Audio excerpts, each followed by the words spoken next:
observed that for every woman there was a masculine aspect within her psyche, the archetype of the animus, and for every man a feminine counterpart, the anima. The anima is an archetypal form expressing the fact that a man has a minority of feminine or female genes. Yeah. And that is something that doesn't disappear in him. That is constantly present. And it works as a female in a man.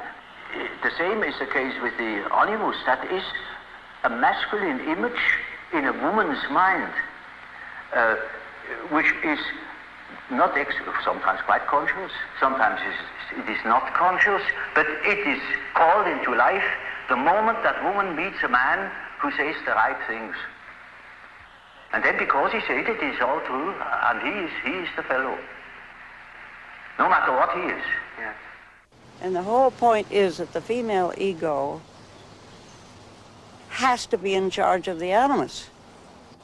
Now, that's not a generally accepted idea, because the old hangover of you lean on men and men will somehow make your life interesting or something, and you just lose all your own ideas or innovations or creativity. And I think a lot of women are scared out of being who they are and doing whatever is important to them still. The animus to me is one of the most significant concepts that has arisen in Jungian psychology. It speaks of the function that connects a woman with her deepest self and personhood, her creativity, the unformed that's forming as she ages, her work, her word, her ideas, herself, her person.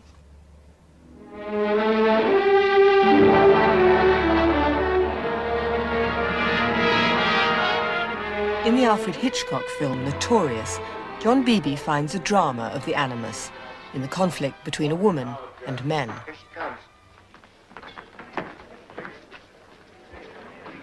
Just a minute, Miss Huberman. Hold it, Miss Huberman. This way, would you please? We'd like a statement from you, Miss Huberman, about your father. For instance, do you think your father got what he deserved? Could we say that you're pleased your father is going to pay the penalty for being a German worker? Now notice the way the woman is badgered by a series of men. All the people holding cameras are men, and all the people who speak to her are men, and so you immediately get the image of a woman in a vulnerable position badgered by a group or a series of men. Now there's the perfect image of what Jung means by the animus. The way the animus attacks the woman and the way it's often symbolized by a multiple figure or a crowd, and the way it moves in on the woman and judges her. The cameras are all in the lower left hand of the screen. And then gradually we realize that in the lower left hand there is now one man whose viewpoint we have, and he's a dark, kind of unknown figure. She's half attracted to him, half suspicious of him, wonders, is he a policeman? This is the experience of so many women of constantly being under an attack. Do I look okay? Is my reputation okay?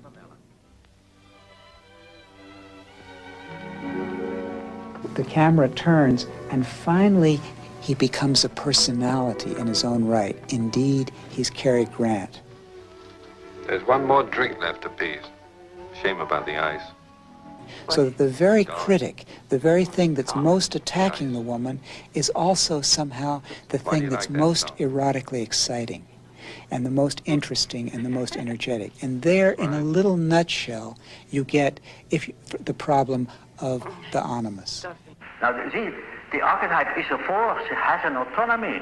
It can suddenly seize you. It is like a seizure.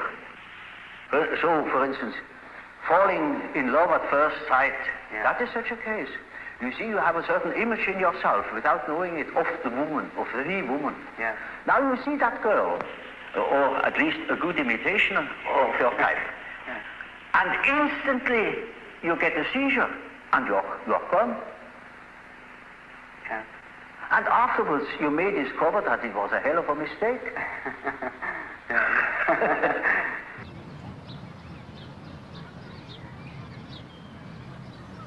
The concepts of animus and anima emerged as Jung observed the lives and psychological realities of his patients, and they help in understanding both the pain and the delights of human relationship. Robert Johnson. Man insists upon making some outer figure, generally a flesh and blood woman, bear his anima for him. That is, he mediates the outer world by way of his anima instead of using her inside where she belongs. This produces more suffering and more upset and more pain than any other single thing that I know about.